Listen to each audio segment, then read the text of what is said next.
보기 회로 AB 단자에서 본 등가 커패시턴스의 값은 우리가 이 회로를 해석하기 전에 우리가 콘덴서의 직렬 또는 병렬 연결 시 공식을 한번 복습해 보겠습니다. 만약에 직렬 연결되어 있다. 그러면 우리가 전체 합성 정적 용량 CT 값은요. C1분의 1 더하기 C2분의 1 이것분의 또 이렇게 역수를 취하는 방법이 있습니다. 만약 여기에서 이 C1과 C2가 C로 동일하다면 그때는 그 개수로 나눠주시면 되는데요. 여기서는 두 개 있기 때문에 동일한 정적 용량이 C라면 두 개로 나눠주시면 되겠습니다. 만약에 우리가 두 개뿐만 아니라 N개까지 고려를 했을 때는 이 공식이 N분의 C로 바뀌어요. 즉 동일한 정적 용량 C 값을 N개 개수로 나눠주시면 이렇게 직렬 연결 시에 합성 정적 용량을 계산할 수 있습니다. 여기서 주의하실 점은 이 C는 이 C1과 C2가 C로 동일할 때만 적용할 수 있는 공식이 되겠습니다. 그 다음에 두 번째, 병렬 연결일 때 공식 보도록 하겠습니다. 병렬일 때는 좀 간단하죠, 여러분?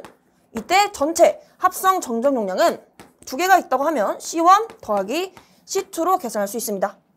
여기서도 C1과 C2가 만약에 우리가 동일하게 C로 같다라고 했을 때는 공식에 의해서 우리가 결국에는 C 더하기 C가 2C가 되죠. 그래서 우리가 2C가 되는데요. 만약에 두 개가 아니라 N개다. 그럼 C1부터 CN까지 다 더해줘야 되는데요. 그게 다 C로 동일한 겁니다. 그래서 우리가 공식으로 일반화시키게 되면 여기에 즉 C값의 개수 N만 곱해주시면 돼요. 그래서 이 부분 잘 기억을 해주시고 한번 문제에 적용시켜 보도록 하겠습니다. 보시면 우리가 A, B 단자에서 본 등가 커패시턴스 값을 물어보고 있습니다. 그럼 우리가 이럴 때는 가장 멀리 있는 것부터 간단하게 합쳐주시면서 여기까지 와주시면 되겠습니다. 그래서 여기서 보시면 4패럿과 4패럿이 지금 직렬 연결되어 있죠. 그러니까 이때 직렬과 병렬을 구별하기 힘드신 분들은요. 이렇게 봐주시면 됩니다. 우리가 4패럿과 4패럿이 직렬인지 병렬인지 궁금해요. 그럼 이때 이 두 개의 전류를 흘려봅니다. 전류를 흘렸을 때 이 전류가 두 갈래길 또는 세 갈래길로 나뉜다면 병렬 연결되어 있는 것이고 만약에 이렇게 보시는 것처럼 동일하게 4패럿에도 I, 4패럿에도 I의 전류가 동일하게 하나의 길로 흐르고 있다. 그러면 두 개는 직렬 연결이 되어 있다는 것을 의미하겠습니다. 그럼 결국에는 이 4패럿과 4패럿은 직렬 연결이기 때문에 똑같은 4패럿이죠. 그리고 두 개이기 때문에 2분의 C를 해주시면 됩니다. 그럼 이것을 간단하게 나타내보면 이 부분은 2패럿이 되는 것 이해되시나요? 괜찮으시죠? 그럼 그 다음에 이 부분을 2패럿으로 간단하게 하나의 정적 용량으로 나타냈습니다. 그러면 이 2패럿은 또 병렬 연결이죠. 근데 우리가 또 똑같은 정적 용량 C값이기 때문에 2를 곱해주시면 되겠습니다. 그럼 우리가 여기까지 처리를 해보면 여기는 4패럿이 되는 거예요. 괜찮으시죠? 여기서부터는 조금 헷갈리실 수 있어서 자, 회로를 옆에다 똑같이 한번 그려보도록 하겠습니다. 여기가 A, 여기가 B라고 했을 때 우리가 아직 건들지 않은 것은 그대로 작성해 주시면 돼요. 여기도 8, 여기는 2, 그 다음에 우리가 아직 건들지 않은 이 4 그대로 작성합니다. 근데 우리가 이 부분을 2로 합쳤고 또 2와 2를 합쳐서 4로 나타냈죠. 그럼 이것을 제가 빨간 색깔로 이렇게 표현해 보도록 하겠습니다.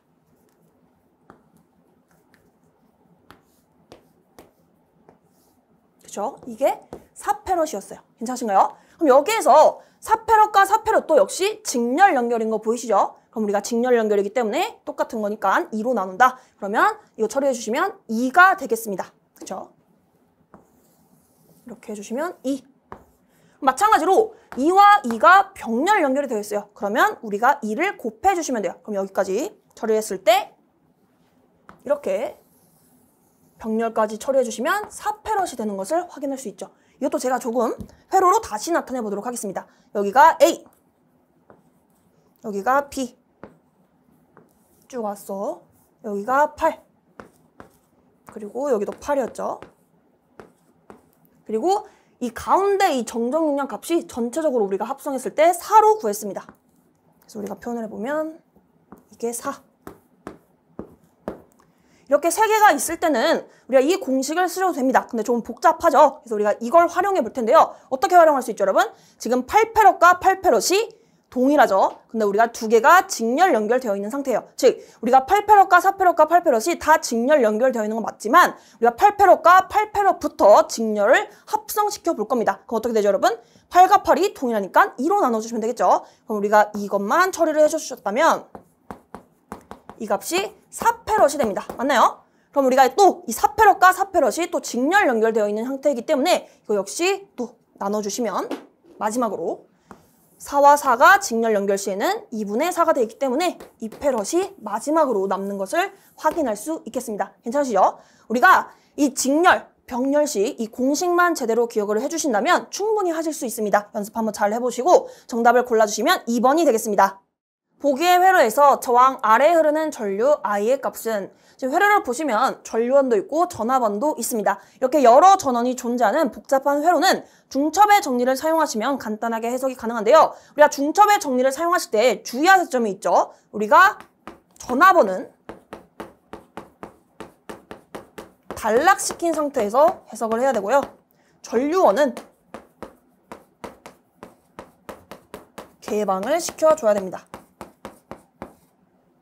이 부분은 꼭 주의해 주시고, 우리가 첫 번째는 왼쪽에 있는 전류원부터 한번 개방을 시켜보도록 하겠습니다. 첫 번째 3A 전류원 개방. 이때 회로를 그려보면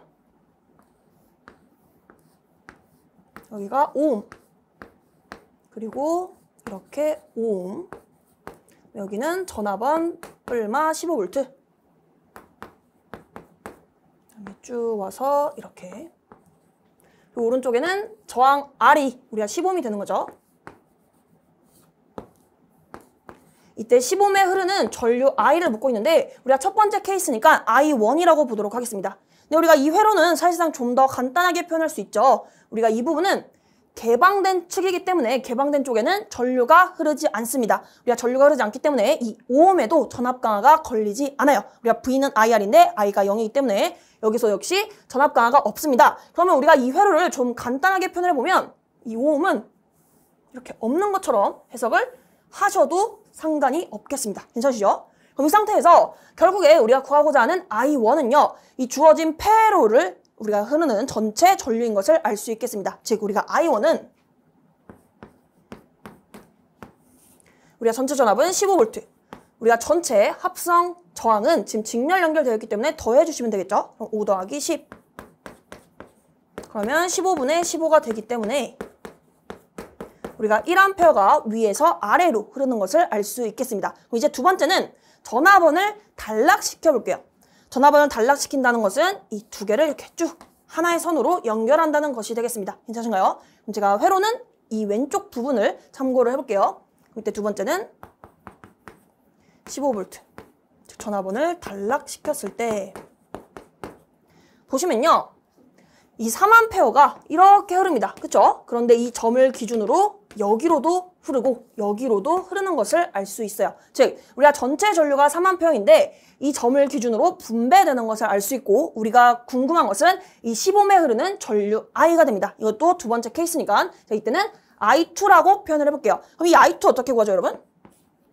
전류 분배 법칙 이용해 주시면 되죠. 즉 전체 전류 3A에 저항을 더해줍니다. 지금 5옴과 10옴이 병렬 연결된 상태입니다. 그래서 우리가 이 두 개를 더해주시고, 우리가 궁금한 것은 10옴쪽이기 때문에 우리가 분자에는 남의 저항이 올라갑니다. 괜찮으시죠? 그래서 여기는 전류 분배 법칙에 의해서 분자에 5가 들어간다. 그러면 우리가 이 식을 정리를 해보시면요, 3 곱하기 15분의 5가 됩니다. 그쵸? 그러면 우리가 15 약분돼서 3이 남는 것을 알 수 있고, 3과 3 역시 약분이 돼서 1A가 나오는 것을 확인할 수 있겠습니다. 되시죠? 그럼 결국에는 I1도 1A, I2도 위에서 아래 방향으로 1A가 됐기 때문에 우리가 중첩의 정리를 사용할 때 이 I 값은 I1과 I2를 더해 주시면 됩니다. 이때 전류의 방향도 똑같은지 고려를 해주셔야 돼요. 우리가 I1도 위에서 아래 방향이었고요, I2도 위에서 아래 방향으로 1A였습니다. 따라서 똑같이 더해 주시면 되겠습니다. 그러면 우리가 2A가 나오는 것을 확인할 수 있겠습니다. 정답은 2번이 되겠습니다.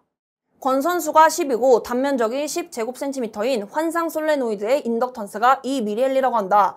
해당 환상 솔레노이드의 건선수와 단면적을 각각 20, 30제곱센티미터로 변경하였을 때 변경된 환상 솔레노이드의 인덕턴스의 값은 어떻게 되는가? 단, 환상 솔레노이드의 평균 길이는 일정하다. 그래서 우리가 환상 솔레노이드를 한번 간단하게 그려보도록 하겠습니다. 이렇게 동그란 철심에 이렇게 코일을 감은 건데요. 코일에 전류를 흘리고 코일을 N회 감았다고 하겠습니다. 이때 단면적 이 부분을 S라고 보시면 됩니다. 지금 문제에서 주어진 조건을 보시면 단면적은 어떻게 되죠, 여러분? 10제곱센티미터에서 30제곱센티미터로 3배가 됐습니다. 이것만 한번 조건을 정리해 볼게요. 단면적은 3배. 그 다음에 또 건선수 N은 어떻게 됐죠, 여러분? N은 우리가 10에서 20이 되었습니다. 그러면 2배가 된 것을 확인할 수 있어요. 그리고 이때 환상 솔레노이드에서 우리가 인덕턴스 공식 L 값은요. 우리가 L분의 뮤 S N 제곱이 되는데요. 지금 원래 우리가 이렇게 변경하기 전에는 우리가 2mH라고 주어져 있습니다. 괜찮으신가요? 이게 2mH다 라고 주어졌는데 우리가 변경을 했죠. 변경을 했을 때 이때 인덕턴스 값을 L-라고 표현을 해보도록 하겠습니다. 이때는 다른 것들은 다 동일한데 이 S와 M만 우리가 몇 배를 해주시면 되는 거예요. 우리가 L을 그대로 작성해 주시고 투자율도 그대로 작성합니다. 이때 S는 3S 그리고 N은 2배가 됐기 때문에 2N의 제곱이 되는 것이죠. 그래서 우리가 작성해보면 2N의 전체 제곱을 해야 됩니다. N제곱이었는데 이 N 자체가 2N으로 바뀌었기 때문에 N제곱에서 2N의 전체 제곱이 된 겁니다. 이것을 한번 정리를 해보면 L분의 우리가 뮤 S N제곱은 앞으로 빼볼게요. 뮤 S N제곱. 그러면 상수만 보시면요. 지금 3 곱해져 있죠. 그 다음에 여기도 역시 2의 제곱이 곱해져 있는 상태입니다. 그러면 4가 되겠죠? 그럼 3, 4, 11인 것을 알 수 있겠습니다. 즉, L 다시 값은요. 우리가 원래 기존에 있었던 이 L 값에 몇 배가 되는 거예요, 여러분? 12배가 되는 것을 알 수 있겠습니다. 그렇죠? 그러면 이게 2mH였으니까 전체 12배를 해주시면 24mH가 나오는 것을 확인할 수 있겠습니다. 따라 정답을 골라주시면 3번이 되겠습니다. 보기의 식으로 표현되는 비정연파 전압의 실효값은 이렇게 비정연파식이 주어져 있을 때 전압의 실효값 제가 V, RMS라고 표현을 해보도록 하겠습니다. 공식에 의하면 루트를 씌워주시고 각 고조파의 실효값을 제곱해서 더해주시면 되겠습니다. 여기는 이 사인 앞에 곱해진 이것들은 우리가 최대값이죠. 이 최대값을 실효값으로 표현하려면 루트 2로 나눠주셔야 됩니다. 여기서는 50 루트 2를 루트 2로 나누면 50이 실효값이 되는 거죠. 그런데 이러한 실효값들을 다 제곱해서 더하고 마지막에 루트를 씌워주시면 되겠습니다. 그래서 여기서 제곱. 그 다음에 이 고조파일 때도 역시 30 루트 2를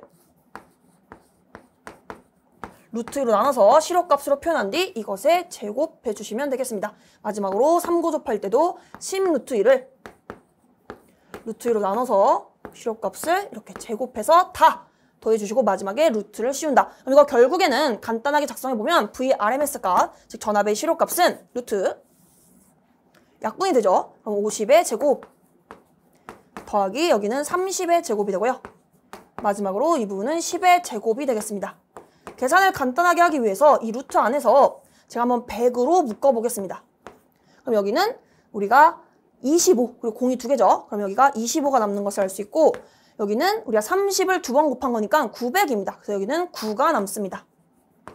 마지막으로 100이니까 여기는 1이 남겠죠. 이렇게 100으로 묶었어요. 그럼 이 상태에서 우리가 루트 계산하실 때는 루트 100 곱하기 루트 25 더하기 9 더하기 1로 쪼갤 수가 있어요. 이렇게 곱셈으로 쪼개서 표현이 가능합니다. 이 뒷부분은 간단하게 표현해 주시면 여기가 10이고 더해주시면 35가 되겠죠. 따라서 우리가 이 루트 35가 됩니다.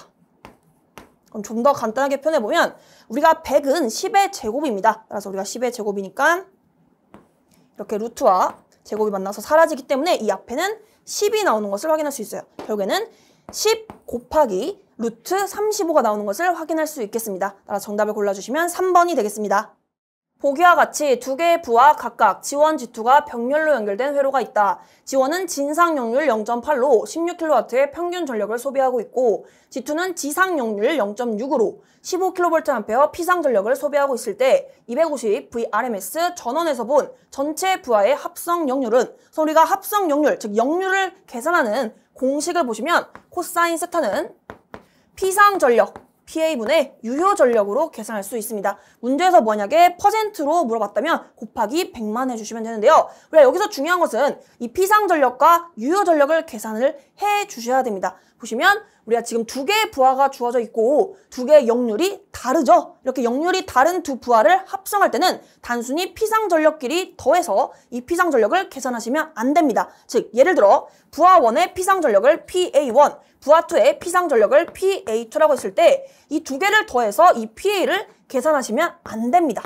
그러면 우리가 계산 오차가 굉장히 커요. 우리가 정확하게 계산을 하려면 역률이 다를 때는 각각 유효전력은 유효전력끼리 더해주시고 무효전력은 무효전력끼리 계산해 주신 다음에 그때 이 전체의 피상전력은 루트 유효전력끼리 더한 것 제곱 더하기 무효전력끼리 더한 것의 제곱을 하셔서 더한 것을 루트를 씌워줍니다. 이 공식은 익숙하시죠? 그런데 이 각각에 대입되는 것들이 각각 따로 유효전력, 무효전력을 더해서 이 각각에 대입을 해주셔야 된다는 조금 차별이 있습니다. 좀 차이점이 있어요. 그래서 우리가 이렇게 단순히 더하면 안 된다라는 것을 기억을 해주시길 바랍니다. 우리가 지금부터는 이 부하 1과 2의 유효전력과 무효전력을 각각 따로 더해야 되기 때문에 한번 나눠서 작성을 해보도록 하겠습니다. 우리가 부하 1부터 볼게요.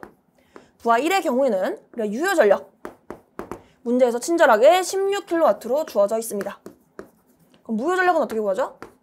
무효전력은 우리가 PR1이라고 표현을 해볼게요. PR1은 유효전력을 알고 있기 때문에 유효전력 P1이라고 한다면 코사인 세타분의 사인 세타를 곱해주시면 구할 수가 있겠죠. 근데 지금 문제에서 P1은 주어졌고 코사인 세타도 0.8로 주어진 상황입니다. 우리가 코사인 세타가 0.8이면 사인 세타는 0.6이 나온다는 것은 우리가 항상 우리가 똑같은 값이기 때문에 암기해 주시면 빠르게 계산할 수가 있습니다. 즉 계산해보면 PR1은 P1이 16, 코사인 세타가 0.8, 그러면 사인 세타는 0.6. 이때 분모 분자의 동시에 10을 곱해서 식을 좀 정리해 주시면요. 8분의 6으로 나타낼 수 있겠죠. 그럼 8분의 6에서 8, 16 약분해서 2가 남습니다. 따라서 PR1은 우리가 12kB가 나오는 것을 확인할 수 있어요.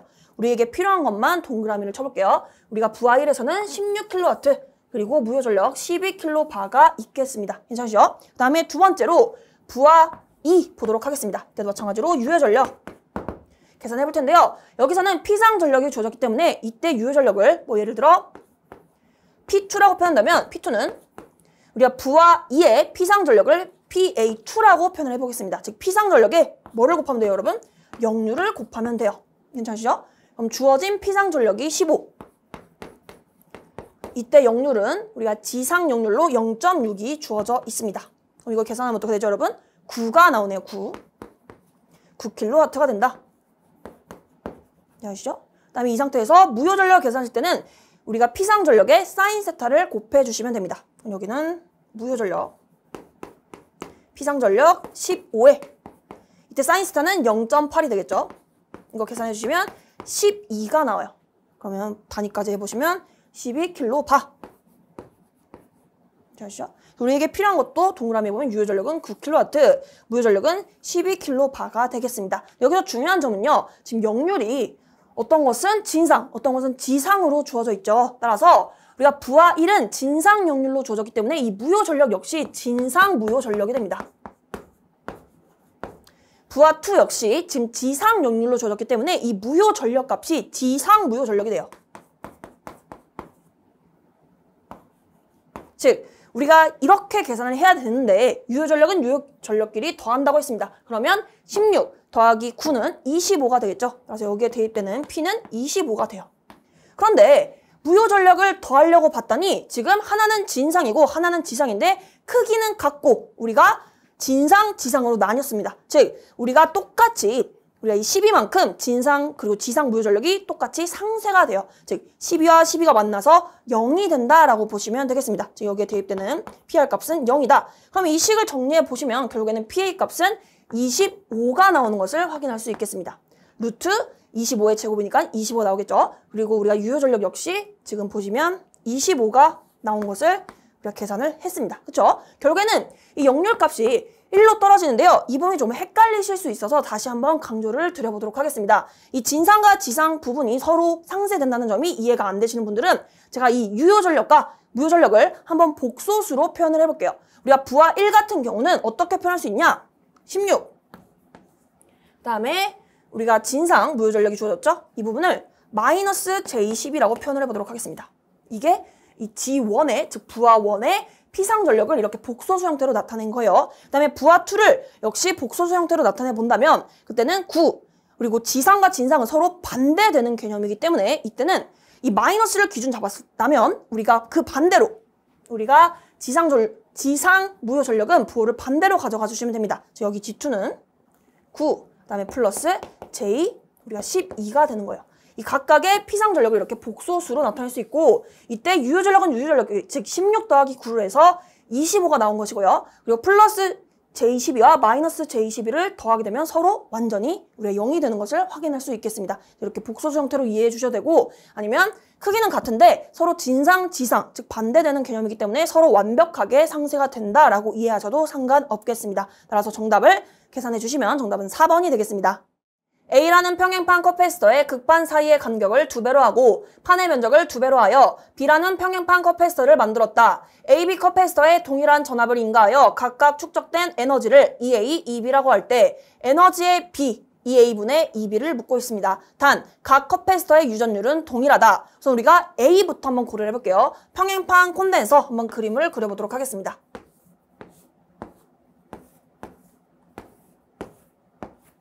이렇게 있다고 했을 때 이 극판의 면적을 S라고 하고 극판 사이 떨어진 이 간격을 D라고 하고 이 사이에는 유전율 엡실론으로 채워져 있다고 하겠습니다. 그럼 이때 우리가 콘덴서 CA의 즉 A의 정적 용량 CA 값은요. 공식에 의해서 엡실론 곱하기 D분의 S라고 표현이 가능하겠습니다. 근데 지금 문제에서는 우리가 B의 정적 용량 값을 물어보고 있는데요. 이때는 다른 것들은 다 같은데 면적이 몇 배 됐죠? 면적도 2배, 간격도 2배가 됐습니다. 근데 유전율은 그대로 가져옵니다. 그럼 엡실론 곱하기 2D분의 ES가 되는 거죠. 근데 사실상 우리가 2분의 2가 되기 때문에 똑같죠. 그래서 우리가 이 식을 정리해보면 CB는 엡실론 D분의 S로 결국에는 이 CB 값과 CA 값이 같은 것을 알아낼 수 있습니다. 그럼 여기서 더 나아가서 지금 문제에서 말하고 있는 이 콘덴서에 축적되는 에너지를 물어보고 있죠. 이 에너지 공식 한번 작성해 보겠습니다. W는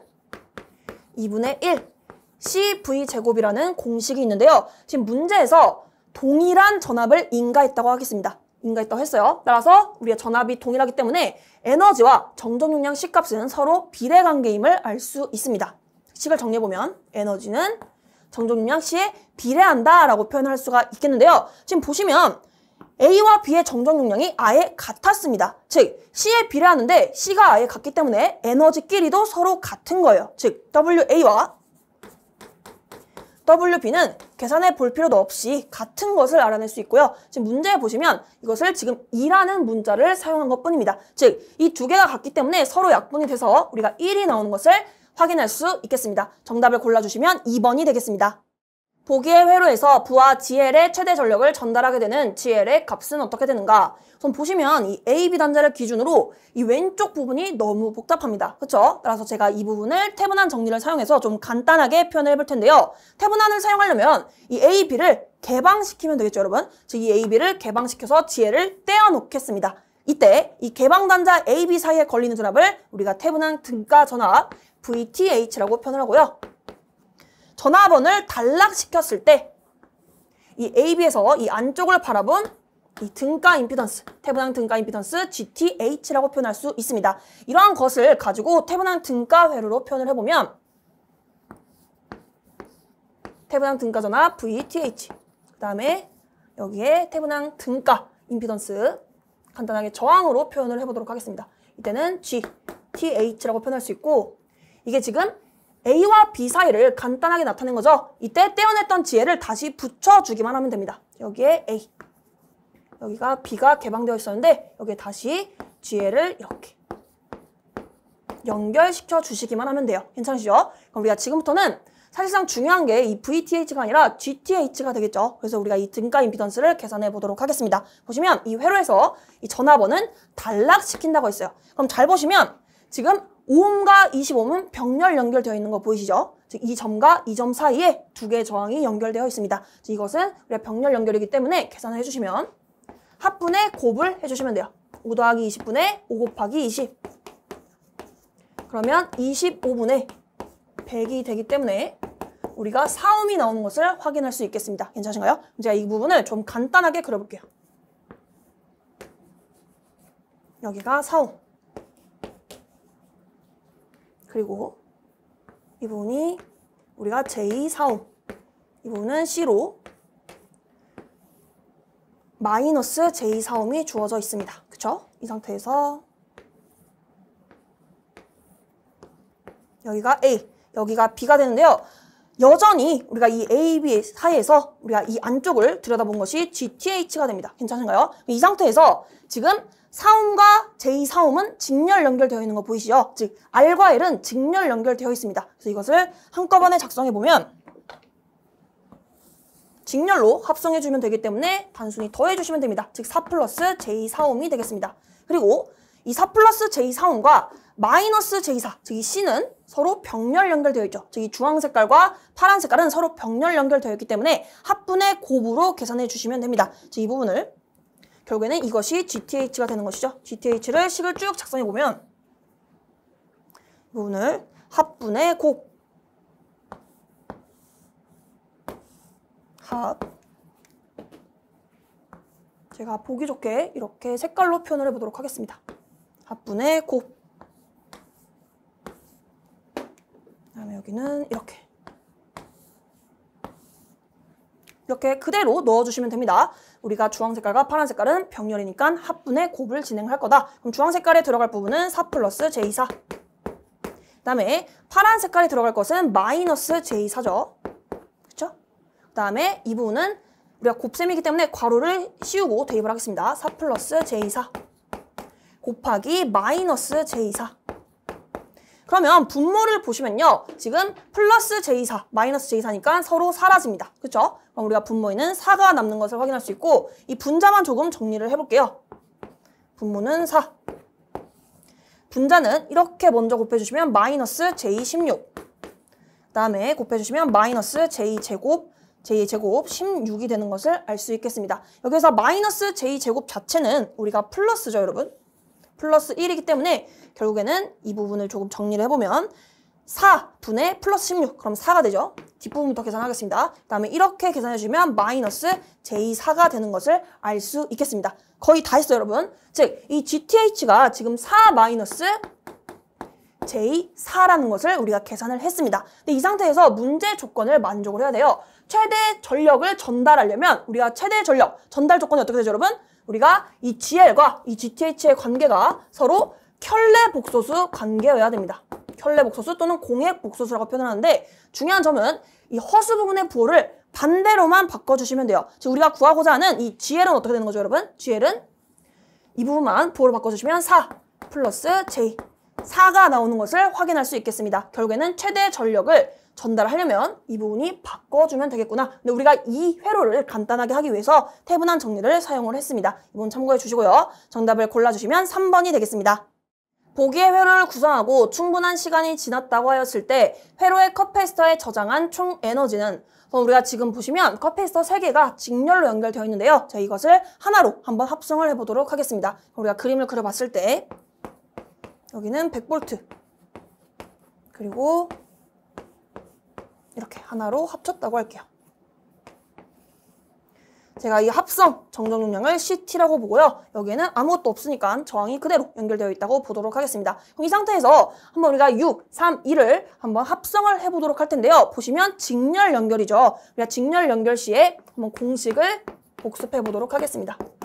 콘덴서를 직렬 연결했을 때 우리가 합성 정정 용량 CT 값은 만약에 예를 들어 2개만 한번 고려를 해보도록 하겠습니다. 그러면 우리가 C1분의 1 더하기 C2분의 1 분의 1로 표현이 가능한데요. 매번 이 공식을 쓰시기보다는 이것을 조금 우리가 바꾼 형태가 있습니다. 어떻게 해주시면 되냐면 분모 분자에 동시에 C1 곱하기 C2로 해볼게요. 그럼 어떻게 되죠, 여러분?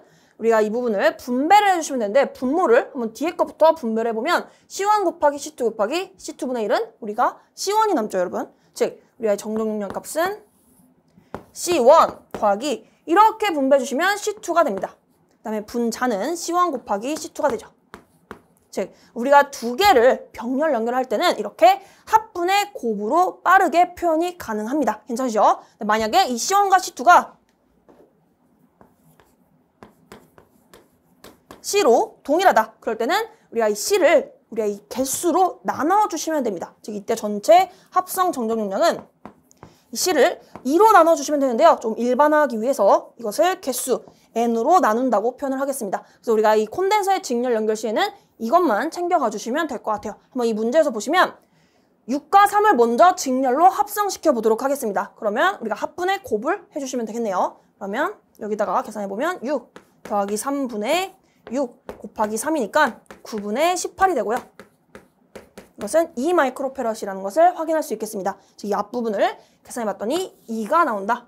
그러면 2와 2가 또 직렬로 연결이 되어 있죠. 그럴 때는 우리가 같기 때문에 바로 개수 2로 나눠주시면 빠르게 계산할 수가 있겠습니다. 이것도 마찬가지로 2 더하기 2분의 2 곱하기 2를 하셔도 상관이 없어요. 여기서는 우리가 바로 2를 나눌 수가 있겠다. 이것까지 해서 우리가 이 CT 값을 계산해 주시면 1 마이크로페럿이 나오겠습니다. 괜찮으신가요? 그럼 우리가 이것만 계산해 주시면 돼요. 지금 문제에서 시간이 충분히 지났다는 말은 이 콘덴서가 완전히 충전이 되어 개방된 상태를 의미합니다. 이 상태에서 문제에서 요구하는 컵패스터에 저장된 우리가 총 에너지 공식은 W는 2분의 1 CV 제곱이라는 것이 있어요. 그렇죠? 이때 이 C 값은 우리가 1로 계산을 했고요. 즉 1 마이크로페럿. 그리고 이 V는 이 C에 걸리는 전압을 보시면 되겠습니다. 근데 봤더니 지금 이 부분이 개방된 것으로 해석한다 했죠. 즉 C 양단에 걸린 전압은 이 전원 전압이 그대로 걸리는 것을 확인할 수 있습니다. 이 부분이 개방되어 있을 때는 사실상 이 개방된 회로에는 전류가 흐르지 않기 때문에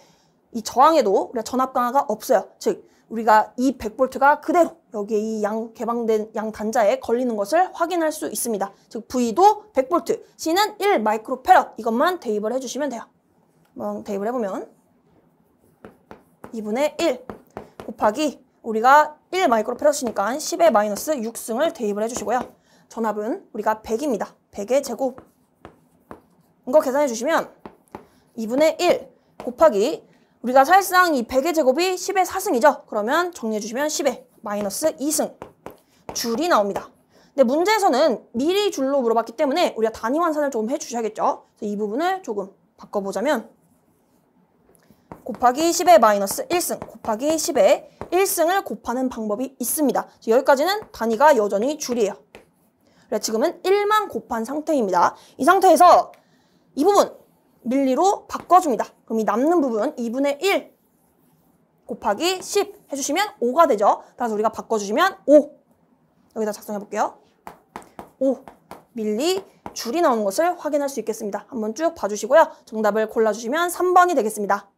보기의 평형 삼상 회로에서 선전류 IL의 크기는 우리가 보시면 우리가 왼쪽은 Y결선, 오른쪽은 델타 결선이 되어 있습니다. 그래서 우리가 Y결선, 델타 결선 시에 우리가 전류, 그리고 전압의 특징을 한번 작성을 먼저 시작을 해보도록 하겠습니다. 우리가 Y결선일 때는 우리가 선전류와 상전류가 같죠. 그리고 선간전압은 VL은 상전압의 루트 3배라는 특징이 있습니다. 자, 위상은 고려하지 않고 크기만 한번 작성을 해보도록 할게요. 그리고 우리가 델타 결선일 때는 어떻게 되죠, 여러분? 델타 결선 시에는 우리가 상전압과 즉 선간전압과 상전압이 같아요. 그리고 선전류 IL은 상전류의 루트 3배라는 특징이 있습니다. 이 부분 구별을 해주셔야 돼요. 근데 우리가 이걸 알고도 조금 회로에 적용을 할 때는 헷갈릴 수가 있습니다. 한번 천천히 보시게 되면 지금 Y결선에서 상전압에 100V가 있습니다. 그렇죠? 근데 우리가 Y결선 입장에서 이렇게 보도록 하겠습니다. Y의 지금 상전압은 100V입니다. 그렇죠? 그러면 Y결선의 선간전압은 어떻게 되죠, 여러분? 제가 그림으로 표기를 해보자면 이 부분이 선간전압 VL이 되는 것을 확인할 수 있겠습니다. 그렇죠? 근데 우리가 이것은 Y결선의 선간전압이기 때문에 상전압의 루트 3배가 됩니다. 괜찮으시죠? 그러면 여기는 크기만 고려했을 때 100 루트 3이 되는 것을 확인할 수 있겠습니다. 괜찮으신가요? 그런데 이 Y결선의 선간전압이 사실상 델타 결선의 선간전압과 동일한 거 이해되시나요? 우리가 그대로 연결했기 때문에 델타 결선의 선간전압과 Y결선의 선간전압 역시 100 루트 3으로 동일합니다. 우리가 중요한 특징이 있죠. 델타 결선 시에는 우리가 상전압과 선간전압이 같아요. 그 말은 이 100 루트 3이 그대로 어디에 걸리는 거죠? 이 상전압에 걸린다는 겁니다. 지금 문제 보기는 그림이 조금 헷갈리게 주어졌어요. 즉 원래는 좀 이쁘게 주어진다면 델타 결선이 이렇게 주어졌을 텐데 우리가 이 공식을 제대로 알고 있는지 확인하기 위해서 좀 그림이 다르게 주어져 있습니다. 하지만 그래도 똑같죠, 여러분? 보시면 이것에 걸린 전압이나 지금 이 사이에 걸린 전압 똑같은 거죠, 여러분? 즉 우리가 이 부분 이렇게 보겠습니다. 노란 색깔과 빨간 색깔 사이에 걸린 전압이 선간 전압입니다. 그쵸? 근데 우리가 델타 결선 시에는 이 빨간 색깔 부분, 즉 상전압, 이 빨간 색깔과 노란 색깔 부분 사이에 걸린 이 부분, 상전압 역시 선간 전압과 그대로 동일하게 가져오는 것을 확인할 수 있습니다. 이게 무슨 말이냐면 이게 VL인데 이게 그대로 상에 걸린다는 것이 돼요. 이해되시죠? 즉 결국에는 돌고 돌았지만 우리가 델타 결선의 상전압도 역시 뭐가 된다? 이때 이 상전압 VP가 델타 결선시 내용입니다. 100 루트 3이 된다. 여기까지만 오시면 돼요. 우리가 Y결선의 상전압은 100이었지만 델타 결선은 우리가 돌고 돌아서 100 루트 3인 것을 계산을 했습니다. 괜찮으시죠? 그럼 우리가 여기에서 구할 수 있는 것은 임피던스의 크기를 계산함으로써 이 상전류를 구할 수가 있습니다. 우리가 상전류 IP는 임피던스의 크기 분의 상전압으로 계산할 수가 있어요. 그럼 우리가 우선 이 임피던스 크기부터 계산해 볼게요. 임피던스 크기는 지절대값은 루트 실수부의 제곱 더하기 허수부 5루트 2의 제곱을 해주시면 됩니다. 이거 계산해 주시면 여기가 25 뒷부분은 우리가 50이 되겠죠. 그래서 우리가 루트 안의 값이 루트 75가 나오는 것을 확인할 수 있고요. 이거 계산을 정리해 주시면 5 루트 3이 나오겠습니다. 25 곱하기 3이니까 5만 나와서 5 루트 3이 나오는 거예요. 그럼 결국에는 여기는 5 루트 3, 상전압은 100 루트 3이었죠. 따라서 이렇게 약분을 했을 때 20이 나오는 것을 확인할 수 있겠네요. 즉 델타 결선에서 우리가 이 IP 값 여기가 20A가 나온다. 우리가 그림에서 표기를 해보자면 델타 결선에서 여기 흐르는 상전류가 20A다. 우리가 결국에는 문제에서 구하라는 것은 델타 결선의 선전류입니다. 그쵸? 근데 우리가 델타 결선에서 선전류는 상전류의 루트 3배라고 했어요. 따라서 우리가 이렇게 구한 상전류 20A에 루트 3을 곱해주시면 이 선전류가 20 루트 3이 나오는 것을 확인할 수 있겠습니다. 괜찮으신가요?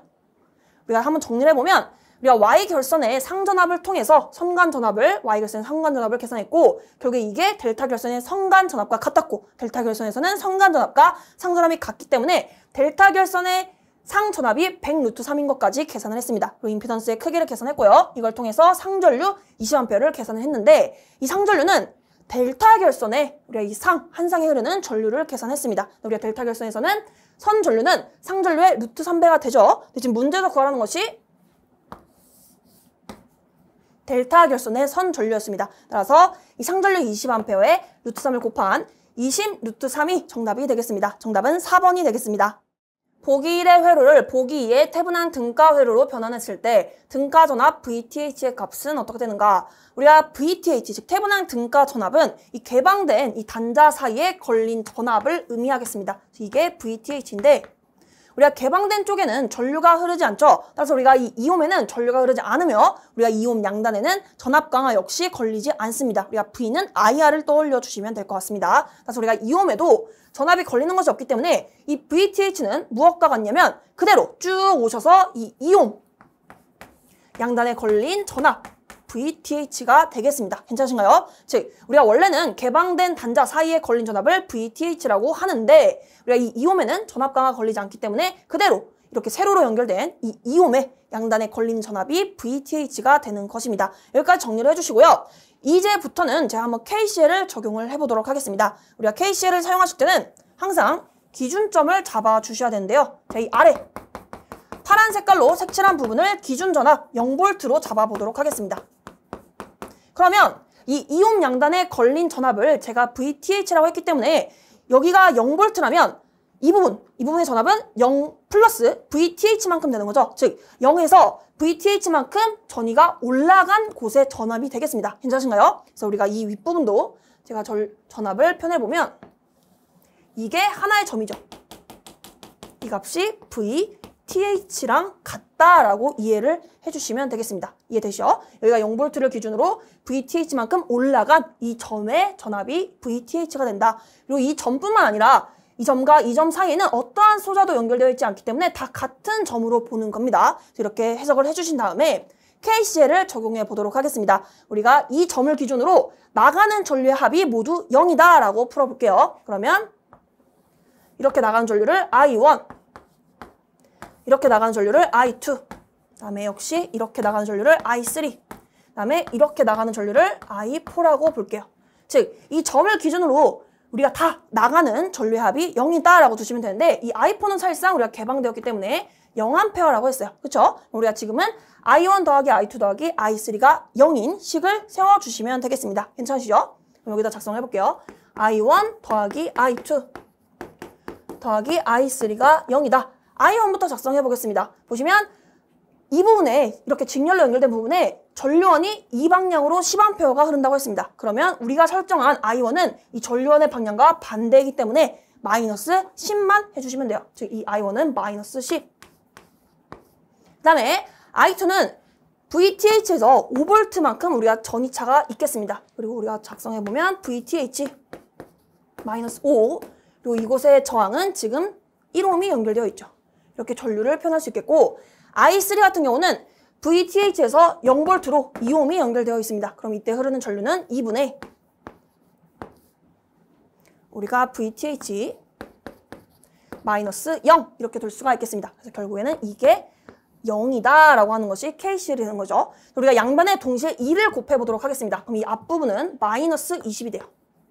여기는 2가 곱해져서 플러스 2 VTH 그 다음에 2가 곱해졌으니까 마이너스 10 괜찮으시죠? 그럼 여기는 2가 곱해졌기 때문에 분모 날라가서 VTH만 남습니다. 이게 0이다. 정리해볼게요. VTH가 3개가 있네요. 그러면 3 VTH는 좌변에 마이너스 30 있으니까 우변 넘겨서 30이다 라고 표현하겠습니다. 그럼 VTH는 결론적으로 10V가 되는 것을 계산할 수 있겠습니다. 정답을 구해주시면 1번이 되겠습니다. 보기와 같이 두 개의 코일이 결합된 경우 회로의 합성 인덕턴스의 값은 어떻게 되는가? 그래서 우리가 보시면 인덕턴스의 직렬 연결에서 이 점에 찍힌 방향에 따라서 공식이 바뀌기 때문에 구별을 잘 해주셔야 되는데요. 우선 직렬 연결일 때 제가 한번 케이스부터 나눠서 설명드려보도록 하겠습니다. 이렇게 있다고 했을 때 점이 즉 자속의 방향이 같을 때를 가동결합이라고 하는데요. 이때 보시면 점이 이렇게 왼쪽에만 찍혀 있다거나 아니면 이렇게 오른쪽에만 똑같이 찍혀 있을 때를 뭐라고 하죠, 여러분? 가동결합이라고 합니다. 가동결합일 때 합성 인덕턴스 공식 L은요. L1 더하기 L2 플러스 2M으로 계산할 수가 있어요. 그쵸? 그러면 이번에는 차동결합일 때 이 점의 방향을 주목해 주시길 바랍니다.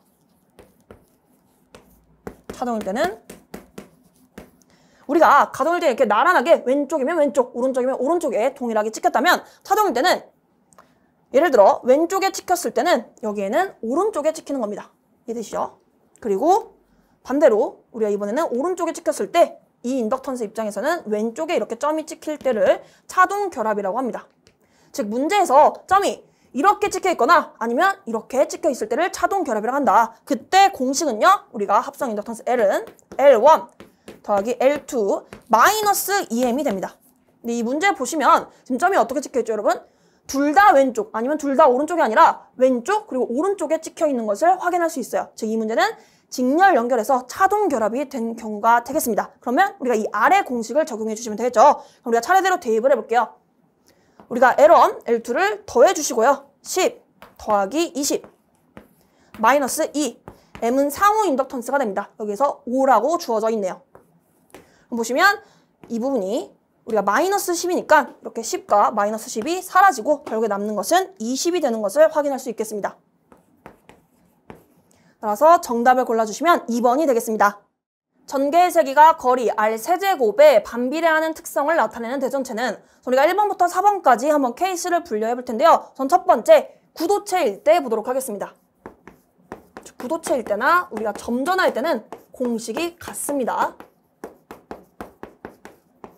구도체에 의한 전개의 세기 E는요. 공식에 따르면 4파이 엡실론 R 제곱분의 Q로 나타낼 수 있겠습니다. 단위는 전개의 세기 단위인 볼트 퍼 미터로 이렇게 작성해 주시면 되고, 보시면 우리가 R의 세제곱에 반비례하는 것이 아니라 R의 제곱에 반비례하는 것을 알 수 있겠습니다. 그래서 우리가 구도체와 점전하는 정답이 될 수 없겠죠. 그 다음에 두 번째는 선전하일 때 보도록 하겠습니다. 선전하에 의한 전개의 세기, 즉 공식은 E는 2 파이 엡실론 R분의 란다라고 표현할 수가 있고요. 역시 단위는 볼트 퍼 미터가 됩니다. 우리가 선전하에 의한 전개의 세기 역시 거리 R에 반비례하는 것이지 R의 세제곱에 반비례하는 것이 아니었습니다. 그래서 우리가 선전하도 정답이 될 수 없어요. 그럼 정답은 전기쌍극자가 되겠죠. 전기쌍극자의 공식이 조금 복잡할 수 있습니다. 그래서 그런 분들은 우선 구도체와 선전하의 공식은 반드시 암기해 주시고요. 우리가 이 전기쌍극자 같은 경우는 공식을 전체적으로 암기하는 것이 어렵다 하시는 분들은 비례, 반비례 관계만 정확하게 기억을 해주시면 도움이 되실 것 같습니다. 우선 세 번째, 전기쌍극자. 전기쌍극자에 의한 전개의 세기 E 공식은요. 우리가 4 파이 엡실론 R 세제곱분의 M 그 다음에 루트 여기가 1 플러스 3 코사인 제곱 세타라는 공식이 있습니다. 이때 단위는 역시 볼트 퍼 미터로 동일하겠고요. 여기서 잘 보시면 거리 R이 중요한 거죠. 전개의 세기 E는 거리 R의 세제곱에 반비례하는 것을 알 수 있겠습니다. 문제에서 요구하는 것을 만족하고 있어요. 그래서 우리가 전기쌍극자가 되겠고, 전기쌍극자는 추가로 전위 공식까지 알아보도록 하겠습니다. 전위 공식 V는 4 파이 엡실론 R 제곱분의 M 곱하기 코사인 세타가 되겠습니다. 전위니까 단위는 볼트가 되겠습니다. 여기서는 전위 V는 R제곱에 반비례한다는 특징이 있어요. 즉, 우리가 전기쌍극자 공식 자체가 조금 다소 길기 때문에 어려우실 수 있습니다. 따라서 우리가 전개의 세기는 R의 세제곱에 반비례하고 전위는 R의 제곱에 반비례한다. 이 부분만 우리가 뽑아서 기억을 해주시면 좋을 것 같습니다. 정답을 골라주시면 1번이 되겠습니다. 강자성체에 대한 설명으로 옳지 않은 것은 1번 투자율이 매우 크다. 그래서 우리가 자성체 종류별 투자율 한번 비교해 보도록 하겠습니다. 우리가 투자율 뮤라는 것은 진공 중에 투자율 뮤제로 곱하기 비투자율 뮤S로 나타낼 수 있는데요. 이때 강자성체 그리고 상자성체, 반자성체 또는 역자성체라고 불리는 이 세 가지 케이스를 한번 비투자율로 비교를 해보도록 하겠습니다. 비투자율, 우리가 강자성체의 경우에는 뮤S가 1보다 매우 크다는 특징이 있어요. 상자성체의 경우에는 뮤S가 1보다 약간 크다. 그리고 반자성체는 뮤S가 1보다 작다라는 특징이 있습니다. 그럼 우리가 비투자율이 가장 큰 강자성체가 역시 투자율도 가장 크겠죠. 그래서 1번은 맞는 내용이 되겠습니다. 2번 히스테리시스 현상이 존재한다. 이것도 맞는 내용이 되겠는데요. 한번 우리가 히스테리시스 곡선을 그려보도록 할게요.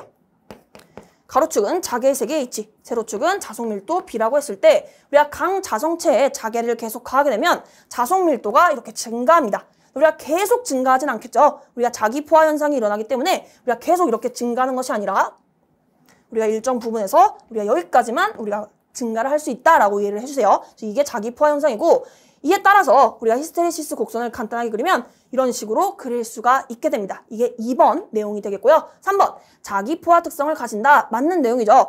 우리가 자개를 계속 가했을 때 자속밀도가 계속 증가하는 것이 아니라고 했습니다. 우리가 일정 부분에서 우리가 자기포화 현상이 일어난다고 했어요.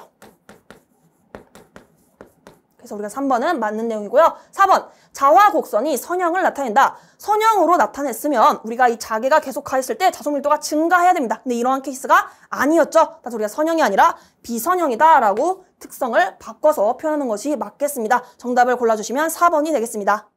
보기의 회로에서 전류 I의 값은 주어진 회로를 봤더니 지금 휘스톤 브릿지가 주어진 것을 확인할 수 있겠습니다. 우리가 이러한 형태를 보시면요. 우선 대각선끼리 한번 곱해주세요.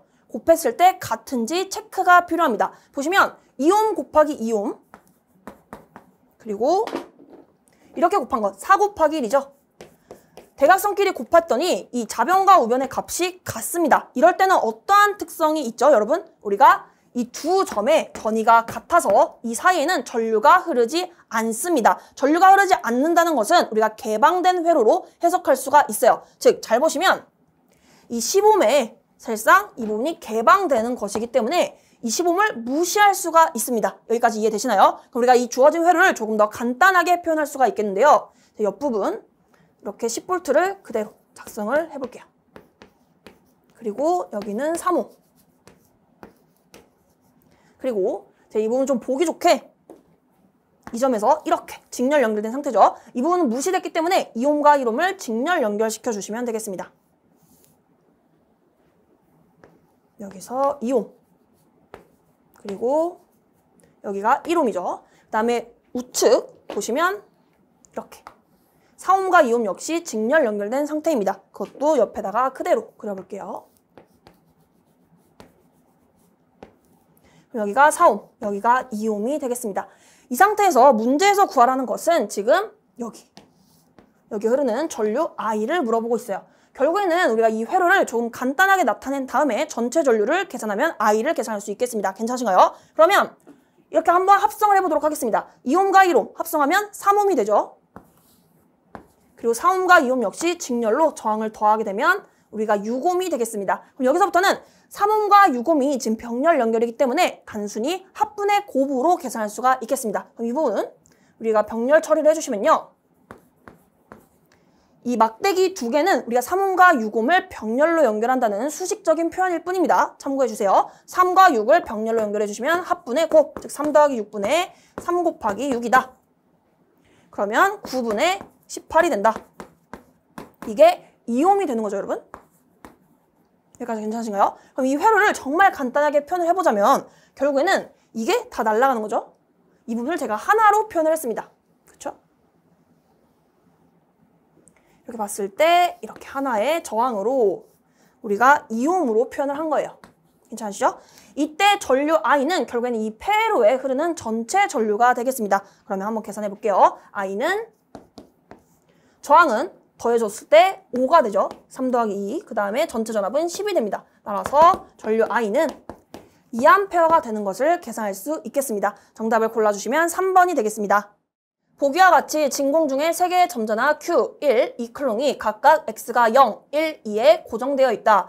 Q클롱이 플러스 2클롱에 작용하는 전기력과 플러스 1클롱이 플러스 2클롱에 작용하는 전기력의 크기는 F이고 방향은 반대일 때, 즉 우리가 F로 크기는 같은데 방향이 반대라고 주어져 있습니다. 이럴 때 Q클롱이 플러스 1클롱에 작용하는 전기력의 크기와 방향은 우리가 이 문제를 풀려면 클롱의 법칙에 의해서 두 점전화 사이에 작용하는 힘의 공식을 기억을 해주셔야겠죠. 우리가 힘 F는 이때 이 F와 구별하기 위해서 제가 F-라고 표현하겠습니다. F-는 4파이 엡실론 제로 R 제곱분의 두 점전화, 즉 Q1, Q2가 되겠습니다. 단위는 뉴턴. 이 상태에서 우리가 지금 문제에서 진공 중이라고 했기 때문에 제가 바로 엡실론 제로를 작성한 것이고요. 여기에서 우리가 4파이 엡실론 제로분의 1은 항상 9 곱하기 10의 9승과 같습니다. 우리가 암기를 해주시길 바랄게요. F-는 9 곱하기 10의 9승 곱하기 R 제곱분의 Q1, Q2로 공식을 나타낼 수가 있겠습니다. 우리가 이 두 번째 줄에 나와 있는 이 공식을 많이 활용할 거예요. 그래서 이 부분 주목을 해주시고요. 우리가 문제에서 주어진 조건을 하나씩 한번 해결을 해보도록 하겠습니다. 보시면 Q 그리고 플러스 2클롱에 작용하는 전기력, 자 이것을 편의상 F1이라고 볼게요. 그리고 다른 색깔로 플러스 1클롱이 플러스 2클롱에 작용하는 전기력, 이것도 제가 F2라고 보겠습니다. 보시면 우리가 Q클롱은 정확히 전하량이 주어지지 않은 상태예요. 즉 플러스 전하인지 마이너스 전하인지도 아직 모르고 있기 때문에 다 주어진 F2를 가지고 한번 우리가 계산을 해보도록 하겠습니다. F2는 우선 9 곱하기 10의 9승 곱하기 우리가 이 두 점전화가 떨어진 거리를 보셔야겠죠. 우리가 플러스 1클롱과 플러스 2클롱은 1m 떨어져 있습니다. 그렇죠? 그래서 우리가 R이 1입니다. 그럼 우리가 1제곱분의 두 개를 곱해주시면 돼요. 1 곱하기 2. 그럼 이 결과 18 곱하기 10의 9승이 나오는 것을 확인할 수 있겠습니다. 그럼 이것과 한번 비교해서 F1도 작성해 보겠습니다. F1은 역시 9 곱하기 10의 9승 곱하기 이것은 Q와 플러스 이클롱이 떨어진 거리를 보셔야겠죠. Q와 플러스 이클롱이 떨어진 거리는 2m가 됩니다. 따라서 여기 자리에 들어갈 것은 아래 자리에는 2가 들어가겠죠. 따라서 아래 제곱, 2의 제곱 분의 우리가 Q 곱하기 2가 되는데요. Q 곱하기 2. 이거 해주신 것이 결국에는 F2와 크기가 같다고 했습니다. 제가 이 Q에 정확히 플러스 마이너스는 모르겠지만 제가 이 크기라고 봤을 때 Q의 크기와 2를 곱한 것이 전체 이 F1이 결국에는 F2와 같다라고 주어져 있어요. 지금 보시면 F1과 F2의 크기는 F로 같은 거죠. 따라서 이거 한번 비교해 주시면요. 결국에는 이게 뭐예요, 여러분? 이게 지금 F1이니까 18 곱하기 10의 구순과 같다는 것입니다. 그래서 우리가 한번 비교를 해볼게요. 우리가 이 좌변에 한번 수를 비교해보면 2랑 2가 약분돼서 분모에 2가 남겠죠. 그럼 이 상태에서 9 곱하기 10의 구순, 그리고 여기는 2분의 Q입니다. 그럼 이때 Q가 뭐가 돼야 우리가 이게 두 개가 같아지죠, 여러분? 이때 Q는 우리가 결국에는 이 값 자체가 지금 2배가 돼야 되기 때문에 2분의 Q가 2가 돼야 되기 때문에 Q는 4가 나와야 된다는 것을 알 수 있겠습니다. 정확히는 우리가 Q의 크기죠. Q의 크기가 4클롱이 나와야 된다. 여기까지 계산을 했습니다. 그러면 문제에서 주어진 이 조건을 한번 그림을 통해서 한번 나타내 볼 텐데요. 보시면 F1 그리고 F2 보겠습니다. F2. 플러스 1클론과 플러스 2클론은 서로 플러스 전하이기 때문에 같은 극성의 전하입니다. 같은 극성의 전하끼리는 서로 밀어내는 반발력이 작용하겠죠. 지금 문제에서는 플러스 1클론이 플러스 2클론에 작용하는 전기력을 물어보고 있습니다. 우선 서로 이렇게 밀어내는 전기력이 발생하게 되는데 지금 문제에서는 이 값을 말하고 있는 거예요. 이게 지금 F2. 그리고 F1은 이것과 크기는 F로 같지만 방향은 아예 반대라고 했어요. 그 말은 Q클론과 플러스 2클론이 방향이 반대가 되려면 결국에는 이렇게 F1이 작용해야 된다는 거죠. 근데 여기는 플러스 2클론입니다. 즉 여기는 플러스 전하예요. 근데 우리가 여기에서 이렇게 서로 끌어당기는 흡인력이 작용하려면 서로 다른 극성이어야 됩니다. 즉 여기서 말하는 것은 이 방향이 반대라는 것을 통해서 Q클론이 마이너스 전하인 것을 알려주고 있는 겁니다. 즉 여기가 마이너스 전하여야지만 마이너스 플러스 전하끼리 서로 끌어당기죠. 따라서 우리가 흡인력이 이렇게 작용합니다. 노란 색깔로 봐주시면 돼요. 노란 색깔이 F1이 되겠습니다. F1이 이렇게 두 점전화 사이에 끌어당기는 흡인력이 발생한다. 지금 문제에서는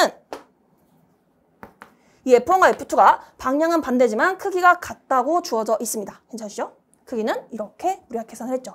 결국에는 우리가 Q는 크기는 4클롱이었지만 결국에는 이게 마이너스 4클롱이라는 것을 계산할 수 있겠습니다. 괜찮으시죠? 그럼 우리가 이렇게 Q의 전하량까지 정확하게 계산했기 때문에 이제 마지막에 문제에서 요구하고 있는 Q클롱이 1클롱에 작용하는 전기력의 크기와 방향을 알아보도록 하겠습니다. 우선 방향 먼저 볼까요? 우리가 Q클롱이 음전하죠. 음전하고 플러스 1클롱은 양전합니다. 그럼 서로 끌어당기는 흡인력이 작용하겠죠. 근데 여기서는 1클롱에 작용하는 힘을 물어봤기 때문에 화살표를 이렇게 서로 끌어당기는 것을 그리되 이 부분에 힘을 지금 물어보고 있다고 보시면 되겠습니다. 근데 이거의 방향이 뭐예요, 여러분? 우리가 X는 0을 기준으로 오른쪽으로 갈수록 증가하죠. 그런데 우리가 이 오른쪽에, 이 왼쪽으로 향하는 이 힘의 방향, 이 초록 색깔의 방향은 X가 감소하는 방향입니다. 즉 마이너스 X 방향인 것을 알 수 있어요. 이 방향이 마이너스 X가 된다. 이것만 이해하셨다면 사실상 크기는 이 공식으로 풀이하면 간단하게 풀이가 가능합니다. 우리가 한번 이 부분을 제가 편의상 F3라고 표현해볼게요. F3. 문제에서 요구하는 이 힘의 크기를 F3라고 했을 때 9 곱하기 10의 구승 곱하기 R제곱분의 이 두 개가 떨어진 거리는 1m죠. 그럼 우리가 1제곱 분의 우리가 Q랑 1에 우리가 크기만 고려하는 것이기 때문에 크기만 대입하겠습니다. Q는 4. 1클롱, 그 다음에 이렇게 곱해주시면 되겠죠. 그러면 결국에는 이것을 표현을 해보자면 36 곱하기 10의 9승 뉴턴이 되는 것을 확인할 수 있겠습니다. 지금 문제에서 보시면 조금 특이하게 우리가 문자로 표현하고 있어요. 왜냐하면 지금 문제에서는 이 F1과 F2, 즉 이 값 자체가 뭐라고 주어졌죠? F1과 F2가 서로 같은데 이게 F로 같다라고 주어져 있었어요. 그렇죠? 그러면 결론적으로 우리가 문제에서 요구하는 F3는 우리가 18 곱하기 10의 9승의 2배죠. 그래서 우리가 이 값은 문제에서 요구하는 F3는 2배이기 때문에 EF라고 표현이 가능합니다. 따라서 크기는 EF. 방향은 마이너스 X 방향으로 나와 있는 보기 3번이 정답이 되겠습니다. 한번 이렇게 쭉 정리를 해주시고요. 정답을 골라주시면 3번이 되겠습니다. 보기의 회로에서 전압 VR의 값은 우선 여기 보시면 이렇게 동그랗게 표현된 부분이 있죠. 이 부분은 서로 접촉하지 않았다는 의미가 됩니다. 여기는 붕 띄워져 있다고 보시면 돼요. 그리고 내가 이 부분을 그대로 쭉 들어서 오른쪽에다가 한번 펼쳐 볼게요. 어떻게 그림이 그려지냐면 이 15옴과 15옴은 그대로 이렇게 그려보겠습니다. 그랬을 때 이것을 그대로 해서 오른쪽으로 가시면 이 3옴이 이렇게 뒤집어지겠죠. 여기가 3옴, 여기는 아까 15, 여기도 15. 그 상태에서 9옴이 이렇게 옵니다. 그 다음에 역시 18옴이 그대로 쭉 내려오겠죠. 이 상태에서 지금 이 양단은 우리가 12옴이 연결이 되어 있고요. 이것에 대해서 여기는 전압원 뿔마 120V, 그다음에 마지막으로 저항 5옴이 연결이 되어 있습니다.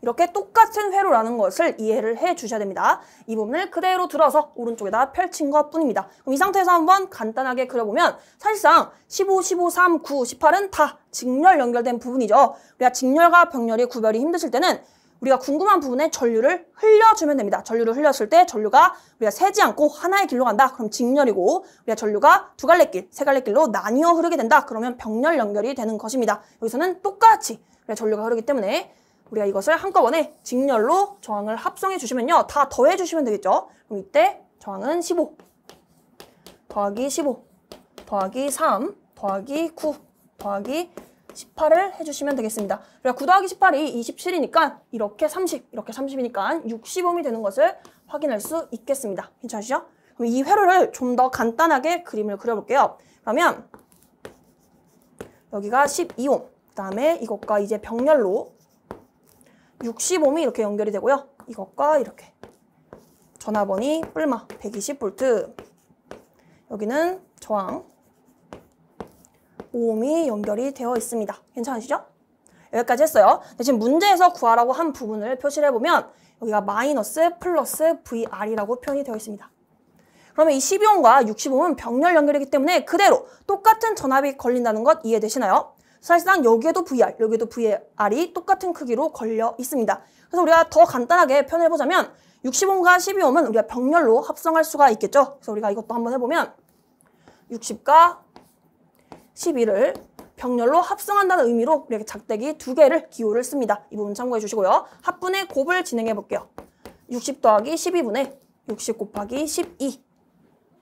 이거 계산해 주시면 분모는 72, 분자는 720이 되기 때문에 우리가 이 값이 15옴이 되겠습니다. 결국에는 이것을 가장 간단하게 병렬로 하나로 우리가 합성을 해주시게 되면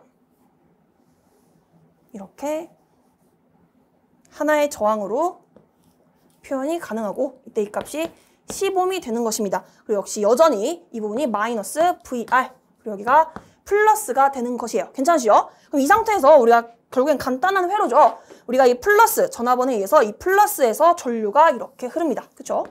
그럼 이게 전류 I라고 해볼게요. 전류 I는 어떻게 구하죠, 여러분? 전류 I는 저항 10옴과 5옴이 직렬 연결되어 있기 때문에 15분의 120으로 우리가 구할 수가 있습니다. 한번 여기까지 표현해보고 우리가 전류는 한번 다시 생각해볼게요. 전류는 높은 전위에서 낮은 전위로 흐릅니다. 따라서 이에 의한 이 15옴에서 걸리는 전압 강화에서 부호를 따져보게 된다면 플러스, 마이너스로 되는 거 이해되시나요?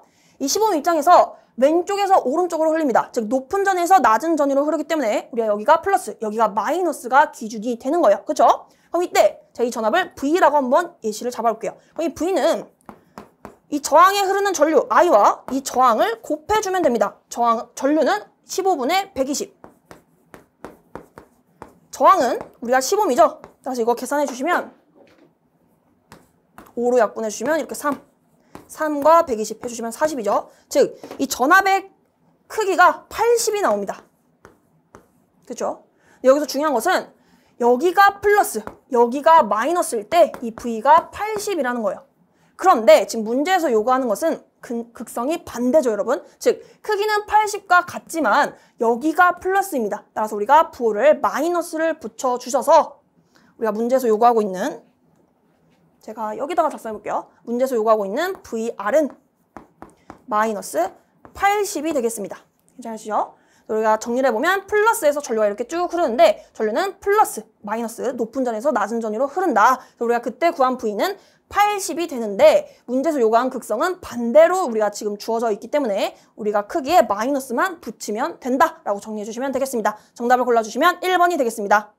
보기의 회로에서 전원전압 VIT가 다음과 같을 때 정상 상태에서 VOT가 0V가 되는 인덕턴스 L의 값은 어떻게 되는가? 여기에서 전압이 0V라는 것은 단락 상태라는 것을 의미합니다. 지금 VOT가 가리키는 부분을 보시면 이 점과 이 점 사이에 걸린 전압을 VOT라고 하고 있는데 이것이 0V다. 즉 이 말은 이 부분이 단락 상태다라고 보시면 되는 거예요.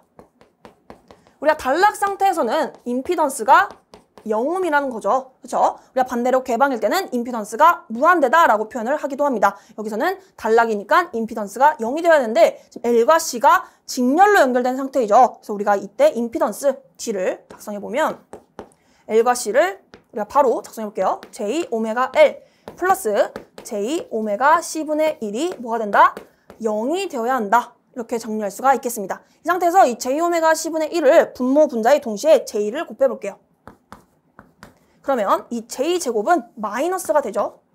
이 부분 챙겨주시면 한번 다시 작성해 보겠습니다. 임피던스 G는 결국에는 J 오메가 L 그러면 마이너스 J가 되는 거죠. 마이너스 J 오메가 C분의 1 이게 0이 되어야 한다. 그러면 이 부분을 제가 우변으로 넘기겠습니다. 그러면 J 오메가 L은 J 플러스 J 오메가 C분의 1과 같다라고 표현할 수 있죠. 여기에서 JJ 같기 때문에 이렇게 날려보겠습니다. 그리고 문제에서 요구하고 있는 L 값을 구해볼게요. 그럼 L은 우리가 오메가로 동시에 나눠주시면 되겠죠. 따라서 우리가 L 값은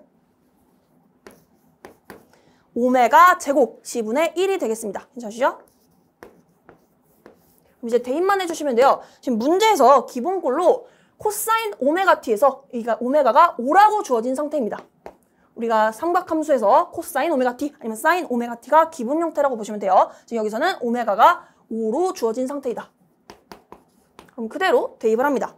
오메가는 5니까 5의 제곱 곱하기 C는 20 밀리페럿이죠. 그래서 우리가 여기는 20 곱하기 10의 마이너스 3승 분의 1이 됩니다. 그렇죠? 우리가 이 C 값도 제가 일반 단위로 페럿을 대입했기 때문에 이걸 계산한 전체 L 단위 역시 우리가 헨리가 나옵니다. 이 부분은 참고해 주시고요.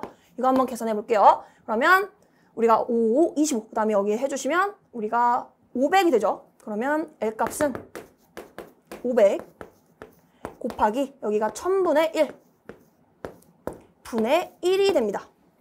그러면 0 두 개 사라지고 우리가 5랑 10이니까 2가 되죠. 즉 분모에는 2분의 1, 또 이것의 역수니까 결국에 L은 2.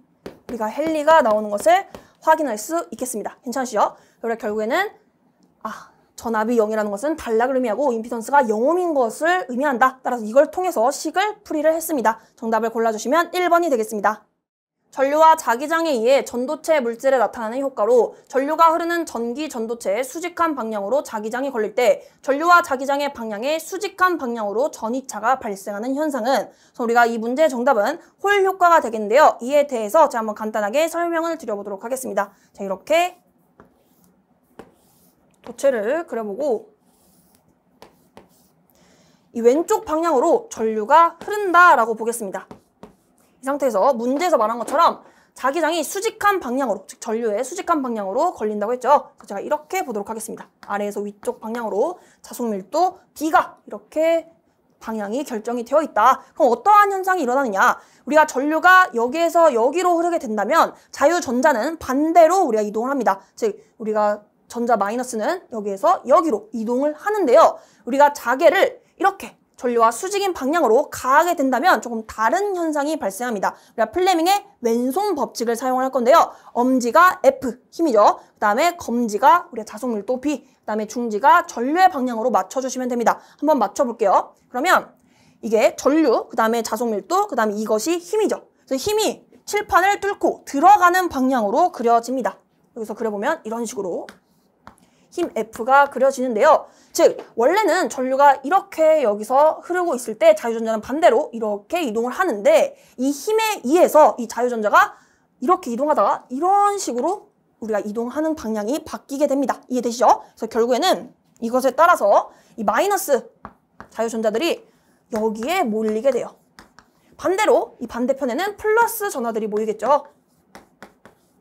그래서 이렇게 플러스 마이너스로 이렇게 전이차를 갖게 된다. 이러한 현상을 홀 효과라고 합니다. 괜찮으시죠? 정답을 골라주시면 4번이 되겠습니다. RL 직렬 회로에서 코일의 권선수는 100, 저항은 5ohm이다. 전류 100A를 흘릴 때 자속 파이가 다음과 같다면 이 회로의 시정수는 어떻게 되는가? 그래서 우리가 RL 회로에서 시정수 타우는 R분의 L초가 됩니다. 이 시정수 공식은 꼭 기억을 해주시고요. 지금 문제에서 저항값이 주어졌고 L값이 안 주어졌습니다. 따라서 주어진 조건을 통해서 우리가 반대로 L값을 구해줘야겠죠. 한번 보시면 주어진 조건들을 보시면 N 100회, 그 다음에 저항 R은 5ohm, 그리고 전류 I가 지금 100A, 그 다음에 마지막으로 자속 파이가 주어져 있습니다. 이 주어진 조건을 보시면 익숙한 공식이 떠올려지실 겁니다. 보시면 우리가 LI는 N파이라는 공식이 있습니다. 기억나시죠? 우리가 이것을 L에 대해서 바꿔보겠습니다. 그럼 L은 I분의 N파이로 지금 문제에서 주어진 조건들을 다 대입을 해주시면 되겠죠? 그러면 L 값은요. N이 100, 자속은 우리가 결국엔 이 부분이 100분의 5니까 0.05라고 표현하겠습니다. 그 다음에 전류는 100A, 그래서 100 사라져서 L값은 0.05가 되겠습니다. 그대로 대입을 해주시면 이 값이 저항은 5ohm이죠. 그럼 저항 5ohm분의 0.05니까 계산해주시면 0.01초가 나오겠습니다. 괜찮으시죠? 정답을 골라주시면 1번이 되겠습니다. 교류전원이 병렬부하 G1과 G2의 전력을 공급할 때 G1에서 소비되는 유효전력 P1과 G2에서 소비되는 유효전력 P2의 비를 물어보고 있습니다. 우리가 여기서 중요한 것은 유효전력은 저항 R에서 발생하는 전력이죠. 그래서 우리가 여기에서 저항들을 뽑아내 주셔야 되는데요. 우리가 임피던스 한번 형태를 보도록 하겠습니다. 만약에 예를 들어 저항과 코일이 직렬 연결된 상태라면 그때 직렬 합성 임피던스는 R 플러스 J 오메가 L 형태로 작성할 수가 있습니다. 보시면 G1의 형태가 이렇게 주어져 있죠. 즉 우리가 R1이 1ohm으로 주어진 상태이고 그 다음에 오메가 L이 우리가 2ohm으로 주어진 상태인 것을 알 수 있겠습니다. 그리고 여기 보시면 G2는 우리가 J가 전혀 없어요. 즉 그 말은 10ohm 자체가 그대로 R인 것을 확인할 수 있겠습니다. 여기서는 R2가 10ohm이다 라는 것을 뽑아낼 수 있어요. 그래서 이걸 가지고 한번 병렬 회로를 구성해 보도록 하겠습니다. 그러면 교류전원 V가 있다고 했을 때 G1은 R과 L에 직렬 연결된 상태이죠. 즉 R, L을 이렇게 그려주시고 차례대로 이 R1은 1ohm, 그 다음에 우리가 여기는 XL이 유도성 리액턴스가 2ohm으로 주어진 상태입니다. 괜찮으신가요? 그 다음에 오른쪽에는 저항만 있어요. G2는, 즉 여기 R2는 10ohm으로 주어진 상태입니다. 괜찮으시죠? 이렇게. 그럼 이 상태에서 우리가 결국에 중요한 것은 우리가 저항에서 발생한 이 전력들을 비교를 할 겁니다. 그러면 우리가 이 R1에서 발생한 전력을 P1이라고 하는 거죠. P1은 I 제곱 R로 구할 수가 있어요. 정확히는 R1이죠. 그리고 역시 R1에 흐르는 전류 I가 되겠습니다. 자, 이것을 편의상 I1이라고 이름을 지어보면 I1은 R1에 흐르는 전류이기 때문에 이렇게 잡을 수가 있어요. 되셨나요? 그럼 우리가 여기에서 한번 I1을 표현해 볼게요. I1은 우리가 여기에서 여기까지 흐르는 전류를 I1이라고 봤습니다. 그러면 전압은 이 양단에 걸린 전압 V를 대입을 해줘야겠죠. V. 그 다음에 이 분모에는 임피던스를 대입해 주셔야 되는데요. 지금 보시면 1 플러스 J2의 크기를 대입해 주시면 되겠습니다. 그러면 G1의 크기는 루트 1제곱 더하기 2의 제곱 해주셔서 루트 5로 계산할 수가 있겠습니다. 그럼 이것을 여기다가 대입해 주시면 이게 I1이 되는 것이고 결국에 P1은 어떻게 되는 거예요, 여러분? 루트 5분의 V 이것의 제곱. 그 다음에 R1이 1로 주어져 있습니다. 그럼 여기에 1만 이렇게 작성을 해주시면 되겠습니다. 괜찮으신가요? 그 다음에 우리가 P2 보도록 하겠습니다. P2, 즉 R2에서 발생하는 유효 전력 P2는 우리가 여기에 흐르는 전류를 I2라고 하겠습니다. 즉 R2에 흐르는 전류를 I2라고 했을 때 역시 공식에 의해서 I2 제곱 곱하기 R2로 나타낼 수 있어요. 대입을 해주시면 I2는 우리가 전류 자체는 10Ω분의 전체 전압, 즉 V를 해주시면 되죠. 우리가 병렬이기 때문에 이 V가 여기에 그대로 걸리는 것을 확인할 수 있습니다. 따라서 여기는 10분의 V 이것의 제곱 곱하기 10Ω 이렇게 해주시면 돼요. 괜찮으시죠? 그럼 이거 미리 계산해 볼게요. 여기는 100분의 V제곱이죠. 100분의 V제곱 곱하기 10이니까 공 하나 날라가서 10분의 V제곱인 것을 확인할 수 있겠습니다. 그래서 이것만 한번 비교를 해볼게요. 그럼 이 부분을 좀 지워서 결론만 좀 비교를 해보면 P1 대 P2로 해주시면 됩니다. P1 대 P2는 P1부터 작성해보면 우리가 이거 계산해주시면 5분의 V제곱이 되죠. 5분의 V제곱 P2는 우리가 10분의 V제곱이 됩니다. 그러면 동시에 V제곱을 나눠볼게요. 그리고 동시에 10을 곱해보겠습니다. 그럼 이 B가 어떻게 되죠, 여러분? 그럼 여기 왼쪽은 2가 되고 오른쪽은 우리가 10을 곱하면 1이 되는 것을 알 수 있겠습니다. 따라서 P1과 P2의 B를 비교해 주시면 2 대 1이 나오는 것을 확인할 수 있겠습니다. 정답은 2번이 되겠습니다.